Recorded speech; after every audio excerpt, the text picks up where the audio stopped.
নমস্কার, আমি বন্দনা। আমার কিচেনে আপনাদের সবাইকে স্বাগত জানাই। আবার এসে হাজির হয়েছি উপকারী একটি রেসিপি নিয়ে। আজ আমি তৈরি করব সজনে পাতার শাক। সবার প্রথমে আমি সজনে পাতা এই ডাঁটার থেকে ছাড়িয়ে নেব আর পরিষ্কার করে ধুয়ে নেব। পাতা আমি ডাঁটির থেকে ছাড়িয়ে নিয়েছি, পরিষ্কার করে ধুয়ে নিয়েছি। নরম ডাঁটিগুলো আমি রেখে দিয়েছি।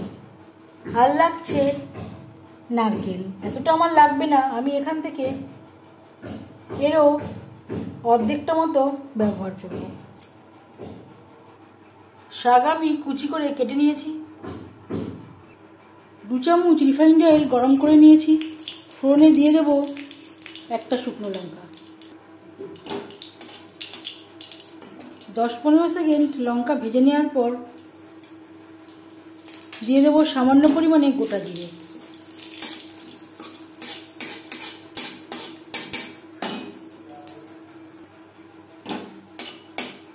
জিরে ও লঙ্কা থেকে যখন ভাজা ভাজা গন্ধ বেরোতে শুরু করবে, সেই পর্যায়ে দিয়ে দেব সজনের শাক।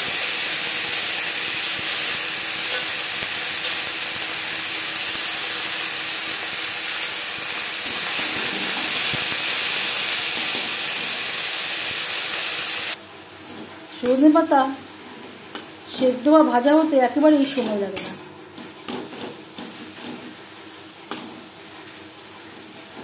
রান্না করব লো টু মিডিয়াম ফ্লেমে।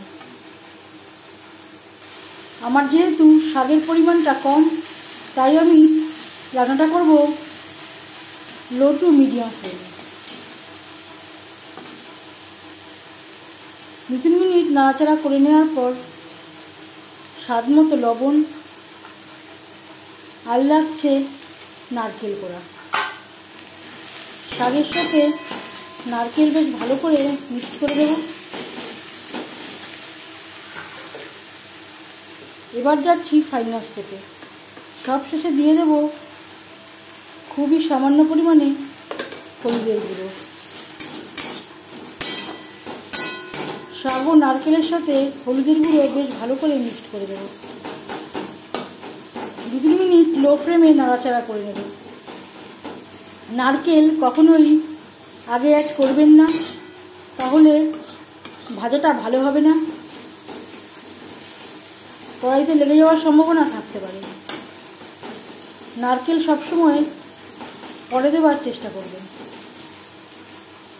নারকেলের সাথে 2-3 মিনিট নাড়াচাড়া করে নেব। এই সময় আমি গ্যাসের ফ্লেমটাকে লোতে রেখে দিই।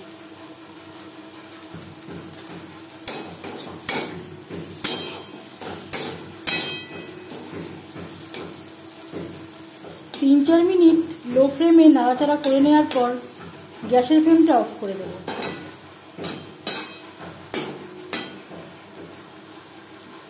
নারকেল দিয়ে সজনের শাক ভাজা রেডি সার্ভ করার জন্য। যদি আপনাদের হাতের কাছে নারকেল না থাকে, নারকেল ছাড়াও এই রেসিপিটি তৈরি করতে পারেন। যেহেতু সজনের শাক স্বাদে একটু তেতো, নারকেলের পরিবর্তে সামান্য পরিমাণে বেগুন বা আলুর ব্যবহারও করতে পারেন। আলুর ব্যবহার করলে আলু অবশ্যই কুচি করে কেটে নেবেন। বেগুন বা আলু দিয়ে সজনের শাক রান্না করলে তেতো লাগবে না। সজনের শাকের রেসিপিটি কেমন লাগলো অবশ্যই জানাবেন কমেন্টের মাধ্যমে। যদি এই রেসিপিটি ভালো লেগে থাকে, লাইক করবেন, শেয়ার করবেন, সাবস্ক্রাইব করবেন আমার চ্যানেলটিকে।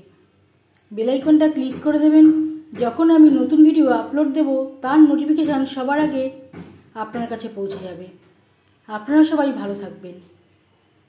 আরেকটা কথা আপনাদের সাথে শেয়ার করছি, সজনে পাতার শাক সেদ্ধ হতে বা ভাজা হতে একেবারে সময় লাগে না। খুব বেশিক্ষণ ধরে ভাজার প্রয়োজন নেই, এতে সজনে পাতার কালারটা খারাপ হয়ে যাবে। ধন্যবাদ।